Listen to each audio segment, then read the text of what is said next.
kategori pengetahuan matematika. Kemampuan metakognisi memiliki hubungan dengan pengetahuan. Dalam dunia pendidikan, untuk meningkatkan kemampuan metakognitif, peserta didik perlu memiliki, menyadari, dan memahami 3 jenis pengetahuan.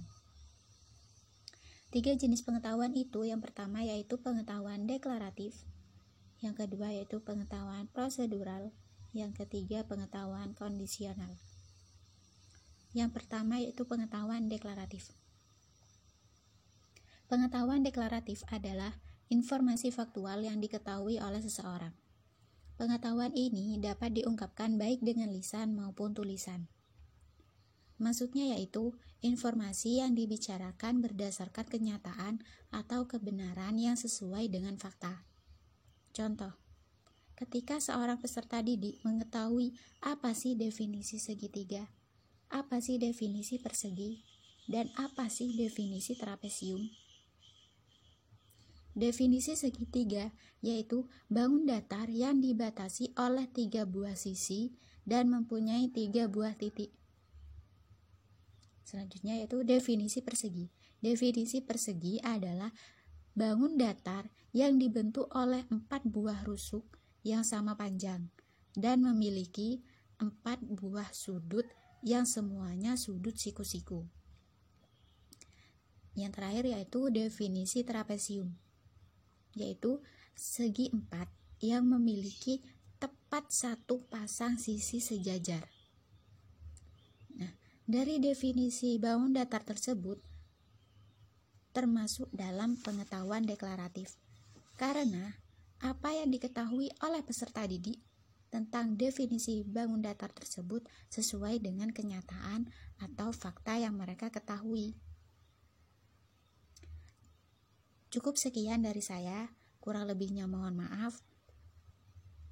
Untuk materi selanjutnya akan dilanjutkan oleh rekan saya. Assalamualaikum warahmatullahi wabarakatuh. Di sini saya akan melanjutkan presentasi dari pemateri yang pertama, yaitu yang kedua, pengetahuan prosedural. Pengetahuan prosedural ini meliputi berbagai algoritma bilangan dalam matematika yang dibuat sebagai alat untuk menemukan hasil yang lebih spesifik secara tepat.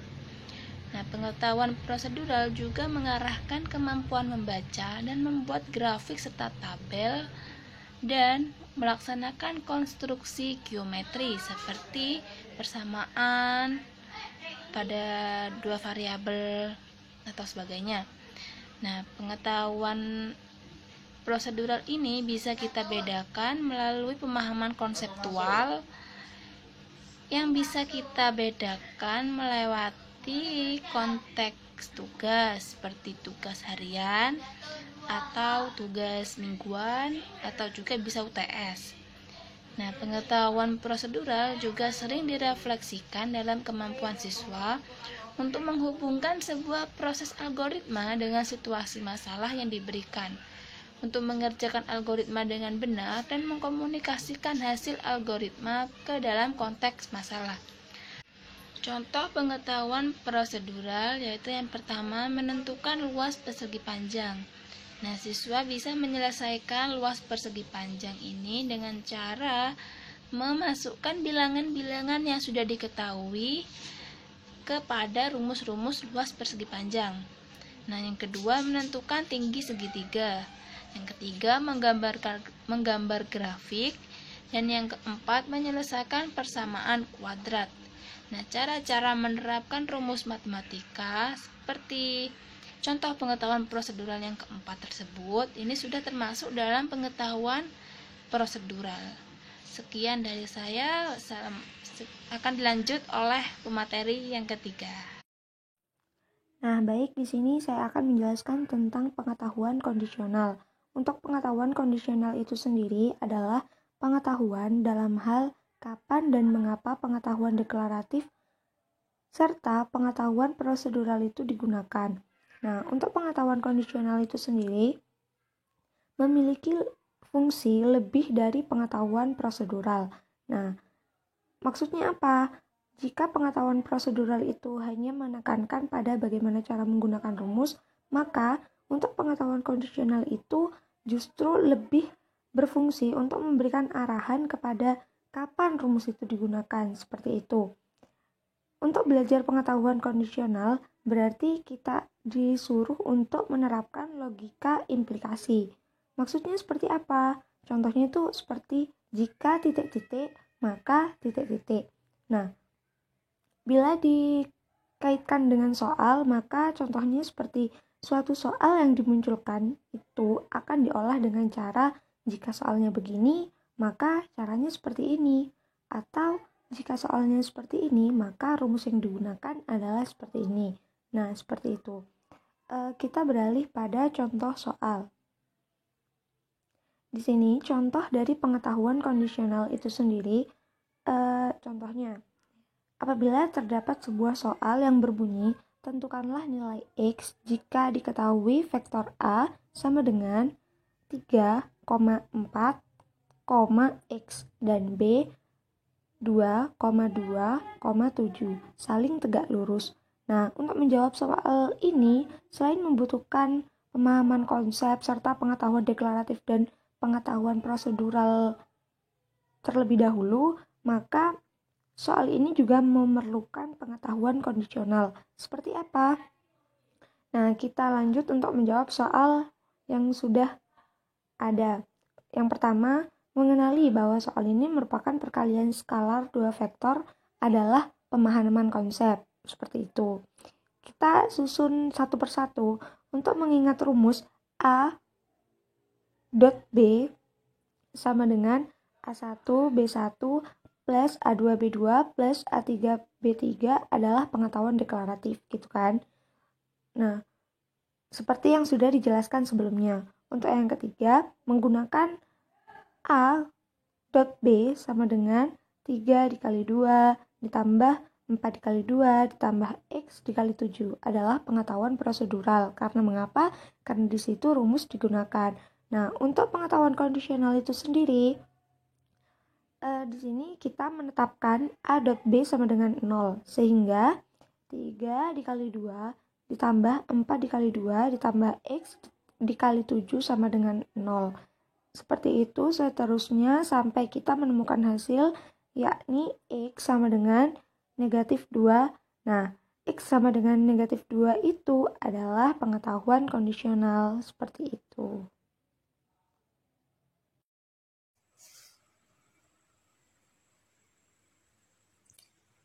Assalamualaikum warahmatullahi wabarakatuh. Kami dari kelompok 2 akan menjelaskan materi tentang strategi pembelajaran konsep atau prosedur matematika. Saya Husnul Jannah, NIM T 2018-7057 akan menjelaskan tentang strategi pembelajaran deduktif. Apa sih strategi pembelajaran deduktif itu? Strategi pembelajaran deduktif itu strategi pembelajaran dari umum ke khusus. Artinya apa? Guru akan memberikan definisi, teorema atau aksioma, dan tidak jarang juga rumus-rumus matematika itu akan diberikan di awal pembelajaran. Nah, kemudian dilanjut guru akan memberikan contoh yang konkret dan nyata. Nah, di sini saya akan memaparkan juga contoh penerapan strategi pembelajaran deduktif. Nah, yaitu ketika akan belajar, misalkan guru akan menjelaskan tentang bangun datar. Ambillah contoh trapesium, misalkan.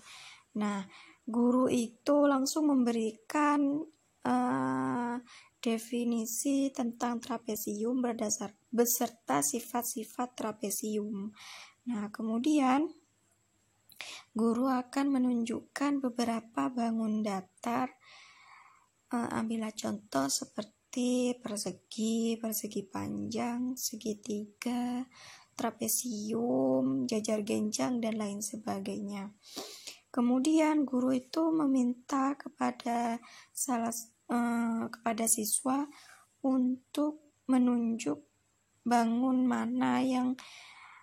bangun itu trapesium berdasarkan sifat dan definisi yang diberikan guru di awal pembelajaran. Nah, itu salah satu contoh penerapan strategi pembelajaran deduktif. Terima kasih. Baik, selanjutnya saya akan menjelaskan tentang strategi pembelajaran induktif. Apa sih induktif itu? Induktif itu berasal dari kata induksi, yang artinya itu metode pemikiran yang bertolak dari kaedah, hal-hal atau peristiwa khusus untuk menentukan hukum kaedah yang umum. Nah, untuk lebih jelasnya, induktif itu ialah suatu pembelajaran dari khusus ke umum. Lebih jelasnya seperti itu. Nah, pengertian dari strategi pembelajaran induktif ialah sebuah pembelajaran yang bersifat langsung tapi sangat efektif untuk membantu siswa mengembangkan keterampilan berpikir tingkat tinggi dan keterampilan berpikir kritis. Nah, berbicara tentang berpikir tingkat tinggi dan kritis, jadi sudah jelas kalau pembelajaran induktif ini membutuhkan guru yang terampil dalam menerapkan metode seperti ini. Nah, di strategi induktif ini, strategi pembelajaran induktif dirancang berlandaskan teori konstruktivisme dalam belajar. Nah, mengapa konstruktivisme? Di dalam konstruktivisme itu, siswa itu disuruh diarahkan untuk membangun pemikirannya. Karena konstruktivisme sendiri itu ialah kegiatan atau proses mental seorang mahasiswa dalam menemukan dan mengubah informasi yang diperoleh sehingga terbentuk pemahaman atau tafsiran secara menyeluruh tentang suatu pengetahuan. Itu kenapa alasannya strategi pembelajaran induktif ini berlandaskan teori konstruktivisme. Nah, selanjutnya contoh strategi pembelajaran induktif. Nah, untuk contohnya seperti yang di slide ini, seorang guru memberikan materi mengenai bangun datar persegi panjang. Di awal pembelajaran, guru menyuruh siswa untuk membuat persegi panjang dengan menggunakan alat peraga berupa kertas. Siswa dituntut untuk membentuk kertas tersebut menjadi sebuah bangun persegi panjang. Siswa diperintah untuk berdiskusi tentang sifat-sifat bangun persegi panjang. Kemudian pada akhir pembelajaran, siswa dan guru sama-sama saling menyimpulkan mengenai sifat bangun persegi panjang. Nah, dari penjelasan ini sudah jelas yang awalnya dijelaskan kognitifnya, dijelaskan prosesnya, sehingga menimbulkan sebuah kesimpulan tentang sifat-sifat bangun persegi panjang ini. Itu untuk contoh. Selanjutnya ialah karakteristik pembelajaran induktif. Nah, untuk karakteristiknya ada 3. Yang pertama, penekanan pada keterampilan berpikir dan tujuan-tujuan afektif. Jadi dalam penekanan ini lebih tujuannya itu untuk apa? Tujuannya ialah berkenaan dengan perasaan. Ialah afektif itu. Nah, untuk yang kedua, berstruktur rendah. Dan yang terakhir ialah penggunaan waktu yang kurang efisien, memberi kesempatan yang banyak untuk belajar sewaktu-waktu. Jadi kita bisa menggunakan ini kapanpun yang kita mau, sewaktu-waktu. Dan selanjutnya ialah kelebihan strategi pembelajaran induktif. Yang pertama ialah pada model pembelajaran induktif ini, guru langsung memberikan presentasi informasi yang memberikan ilustrasi tentang topik yang akan dipelajari siswa. Nah, dari sini nanti akan muncul, sehingga nanti siswa mempunyai parameter dalam pencapaian tujuan pembelajaran itu. Itu yang pertama. Untuk yang kedua ialah guru membimbing ketika siswa telah mempunyai gambaran umum tentang materi pembelajaran. Siswa sudah mempunyai gambaran umum tentang materi pembelajaran. Nah, guru membimbing siswa untuk menemukan pola-pola tertentu dari ilustrasi-ilustrasi yang diberikan tersebut. Nah, sehingga pemahaman siswa itu rata, lebih luas dengan adanya pertanyaan-pertanyaan antara siswa dengan guru. Seperti itu. Dan selanjutnya ialah yang ketiga, model pembelajaran induktif menjadi sangat efektif untuk memicu keterlibatan yang lebih mendalam dalam hal proses belajar karena proses tanya jawab tersebut. Seperti itu. Nah, di samping ada kelebihan, juga ada kelemahan dari strategi pembelajaran induktif ini. Yang pertama, model ini membutuhkan guru yang terampil dalam bertanya. Nah, sehingga ini menjadi indikator untuk mensukseskan pembelajaran hampir sepenuhnya ditentukan kemampuan guru dalam memberikan ilustrasi-ilustrasi. Seperti itu. Yang kedua ialah tingkat keefektifan model pembelajaran induktif ini. Nah, ini menjadi sangat bergantung pada keterampilan guru dalam bertanya dan mengarahkan pembelajaran, di mana guru harus menjadi pembimbing yang akan untuk membuat siswa itu berpikir. Jadi peran guru di sini ialah menjadi sangat penting dalam untuk mengefektifkan model pembelajaran induktif ini. Selanjutnya yang ketiga ialah model pembelajaran ini sangat bergantung pada lingkungan eksternal, lingkungan luar. Nah, guru harus bisa menciptakan kondisi dan situasi belajar yang kondusif agar siswa itu merasa mampu dan tak malu atau takut mengeluarkan pendapatnya itu. Nah, jadi ketika syarat ini sudah terpenuhi, nah maka tujuan pembelajaran tidak akan tercapai. Nah, ketika syarat ini tidak terpenuhi, maka tujuan pembelajaran tidak akan tercapai secara sempurna. Selanjutnya, yang terakhir ialah ketika pembelajaran berlangsung dengan menggunakan model pembelajaran induktif. Nah, guru harus telah menyiapkan perangkat-perangkat yang akan membuat siswa itu beraktivitas. Nah, guru harus telah menyiapkan perangkat yang akan membuat siswa itu beraktivitas dan mengobarkan semangatnya untuk melakukan observasi terhadap suatu peristiwa yang diberikan. Nah, melalui pertanyaan-pertanyaan diberikan oleh guru dengan metode ini, maka kemandirian siswa tidak dapat berkembang optimal. Seperti itu. Mungkin itu saja yang dapat saya sampaikan. Selebihnya mohon maaf. Wassalamualaikum warahmatullahi wabarakatuh. Assalamualaikum warahmatullahi wabarakatuh.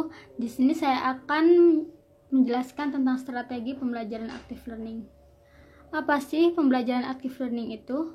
Pembelajaran active learning atau pembelajaran aktif adalah suatu proses kegiatan belajar mengajar yang subjek didiknya terlibat secara intelektual dan emosional, sehingga subjek didik tersebut betul-betul terlibat dalam melakukan kegiatan belajar mengajar. Strategi pembelajaran active learning bisa juga diartikan sebagai strategi belajar mengajar dengan tujuan agar terjadi keterlibatan siswa dalam proses belajar mengajar tersebut. Dalam strategi pembelajaran ini dibutuhkan beragam alat pendukung dalam proses belajar mengajarnya agar pelaksanaannya efektif dan efisien.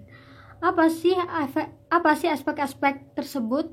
Aspek-aspek tersebut adalah aspek siswa, aspek guru, situasi pembelajaran, program belajar yang direncanakan, hingga sarana pembelajaran. Dalam strategi pembelajaran active learning ini bisa disimpulkan dengan langkah-langkah penerapan seperti berikut. Yang pertama, bagikan kartu kosong kepada siswa. Yang kedua, mintalah setiap siswa menulis beberapa pertanyaan yang mereka miliki tentang mata pelajaran atau sifat pelajaran yang sedang dipelajari. Misal contoh, sekarang kita sedang membahas mata pelajaran tentang algoritma, maka mintalah setiap siswa menulis beberapa pertanyaan tentang algoritma tersebut dan seterusnya. Oke, cukup sekian. Terima kasih. Wassalamualaikum warahmatullahi wabarakatuh.